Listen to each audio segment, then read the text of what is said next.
This card was secretly allowed to leap its way into Marvel Snap. Find out what's going on as I hereby invite everyone to join me on my adventure through Marvel Snap. Hey everybody, it's Annabelle. So let's change over from the Spotlight Cash Roulette to the new Marvel Snap Packs. We got an extra set of 3 cards that are now in the series for Snap Packs that nobody knew about, so I got together and I made quick little videos on them about who they are and what they do in case you want to know. The first one that we're going to talk about that is in the brand new Series 4 pack is going to be Batroc the Leaper. The Batroc the Leaper is an adventurous rogue said to have trained in kickboxing while he was serving with the French Foreign Legion. Building upon the Legion's training, he was driven to be nothing less than the best. He trained endlessly until he had more power in fighting than even some that had it as a superpower. He became an extraordinary unarmed fighter, strongman, and acrobat known for his mighty leaps. He has acquired a reputation as not going for those that are weak, and is seen as a man who can triumph over any odds with style. Batroc the Leaper is now a freelance mercenary pirate for hire who always leaps away from being caught. He is known for chasing down a target no matter where they run to, and he has committed many a crime spree, including one with 62 linked crimes. As such, he is wanted by several international law enforcement defenses, including intelligence agencies such as the FBI, British Armed Forces, and Interpol. Because of his skills and training, he has been granted with the reputation for causing maximum casualties during all of his operations. Batroc the Leaper has now formed a brigade which consists of various unnamed henchmen rather than any known supervillains, since supervillains have failed him in the past. He will drop whatever he is doing if he can go battle against Captain America, as he sees him as the ultimate opponent. He is known for taking the jobs that few else will, and does not care where the money comes from, what the task is, as long as the payment clears. He will still switch sides if the need is greater, though you better be willing to pay his bar tab afterwards. Batroc the Leaper is a rogue that is in it for the glory, the honor, and the pretty women, and the money. He has no regard for the law, but has a keen eye for reckless courage and being outrageously flashy and flamboyant.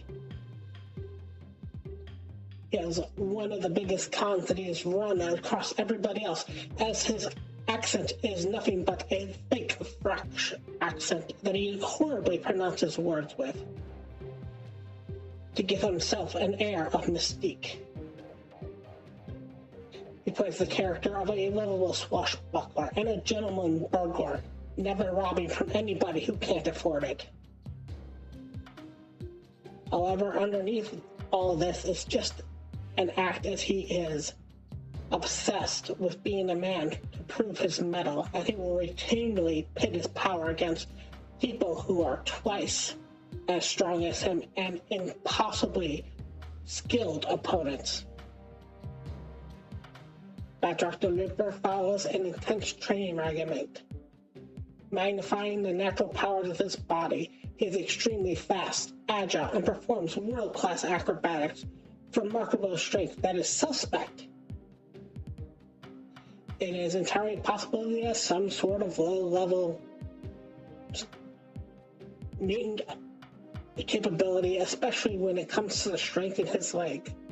He is capable of leaping over 10 feet in the air without any kind of assistance, and he has repeatedly kicked a brick wall, the hole big enough for a normal man to walk through, if not two. He can also wreck a well-made handgun by only stomping on it. Batroc the Leaper is an adventurous rogue who is hired, will always leap away from being caught and chase down any foe no matter where they go to. He aimlessly gains more power along the way by using his powers and strengthening them as he goes. This is represented in Marvel Snap as he will leap after a target if it runs away, chasing it down to any location and gaining power by using his skills. So Marvel Snap, what this card does is this is a 1 cost 2 power with the description of when any card moves, it, being Batroc the Leaper, will follow that card to its location and then gain +2 power. It'll only do this once per turn, regardless of how many cards you move. And just as a quick little spoiler, it will not move if you take the card and move it to Batroc's location. As far as I'm concerned, when I looked at this, it is about a 3-star rating for its star quality. Let me go over the reason why I gave it this quality. So the first card that we gotta talk about whenever we talk about a 1-drop has to be the very simple idea of Killmonger. The fact that Killmonger can just take this out is going to be a problem. Any 1-drop that exists is going to be the issue with Killmonger. Now, if you were to just look at this card as a simple 1-drop with a 1/2, basically has about the same power spike as Human Torch, but a little bit less because it can gain power a little bit easier, but it doesn't go as heavy on this. It's almost the exact opposite of playing a Scream. Where a Scream is a 2/1 that gets +2 when your opponents move. This is a 1/2 that gains +2 power if you move. Now again, do remember whenever you're playing a card like Vision, you want to move the Vision to a location that Batroc is currently not at. If you move it to the location where Batroc currently is, he will not move. The card has to move to a different location than where you have the card in order to get the +2 power. Cards like Hulkbuster do not help you in any way, shape, or form. Yes, it will give you the +3 power to it by just putting on the Hulkbuster, but it doesn't change how much power you get off the Leaper. It'll still only get +2, regardless of how much power or how little power it has. Kinda is like a weird version of Werewolf by Night, where it's easier to play Werewolf by Night in a normal deck, as you could play on reveal cards, where this is basically needed to be in a dedicated move deck. One of the cards that is great for this to be used with is Craven, because if you can move anything to Craven, you get the power of getting the +2 on the Leaper, plus you get the power of getting the +2 on the Craven, plus you get another +2 power for getting on the Craven, because 2 things will automatically move into the Craven's lane. One of the cards that this is also good with is the brand new Hydra Stomper. Anything that says move is good. This will give 2 points of power to the Hydra Stomper each time you move something, because as long as you're not playing it into the Leaper's lane, it'll move to a different lane, and that's considered 2 cards moving. Do watch out for clog and debris-like effects, as you will need as many spaces as you can think of in order to get this to run. One of the other problems that this has is most move cards do not move on their own.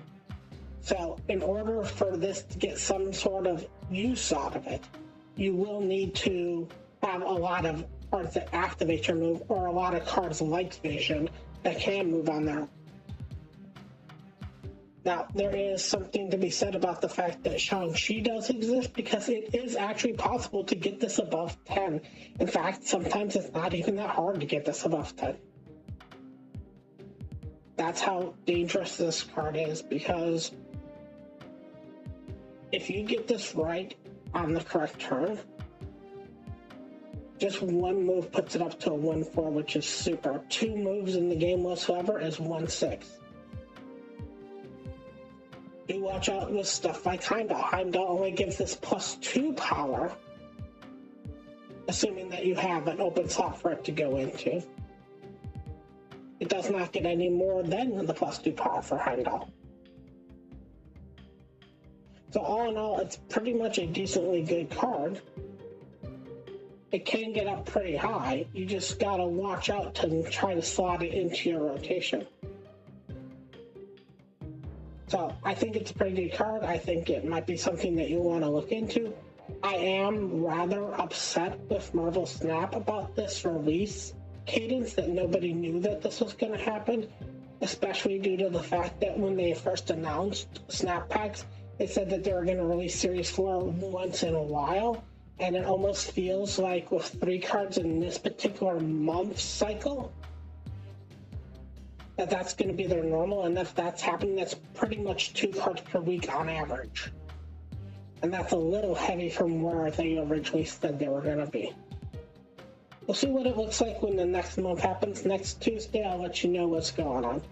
Anyways, I want to thank you all so much for watching, and as always, remember, play for fun.